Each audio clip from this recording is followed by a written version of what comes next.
30 वर्षे झालं सातत्यानं आम्ही हा ज्योतिबांच्या यात्रेकरूंची सेवा कोल्हापूरवासियांच्याकडून करायचे म्हणून हा उपक्रम सुरू केलेला आहे। तो आज सातत्यानं आज तागायत सुरू आहे। कोरोनाच्या काळामध्ये देखील हा उपक्रम आम्ही थांबवलेला नव्हता। यात्रेकरूंची सेवा त्याच पद्धतीनं आम्ही या ठिकाणी केलेली होती।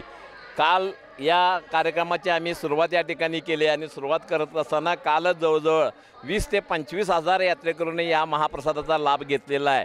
त्या पद्धतीनं आज देखील यात्रेचा मुख्य दिवस आहे। ज्योतिबाच्या यात्रेचा मुख्य दिवस असल्यामुळे आज देखील जवळजवळ आम्ही 40 ते 50 हजार यात्रेकरू याचा लाभ घेतील एवढी व्यवस्था या ठिकाणी ठेवलेली आहे।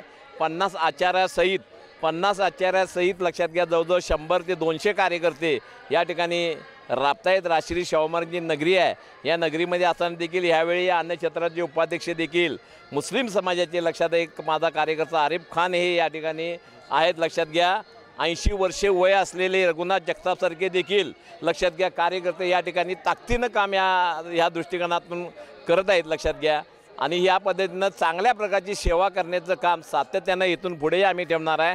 आजप्रमाणे उद्या देखील हा दुपारपर्यंत महाप्रसाद या ठिकाणी सुरू ठेवणार आहे। जवळजवळ 80 ते 90 जवळजवळ 1 लाख लोकांना या महाप्रसाद मिळेल अशी व्यवस्था मंडळाच्या वतीनं आम्ही या ठिकाणी ठेवलेलं आहे। मसाले भात, कुर्मा, पुरी, जिलेबी, पापड अशा 5 पक्वान्याचा महाप्रसाद या ठिकाणी आम्ही ठेवलेला आहे। धन्यवाद।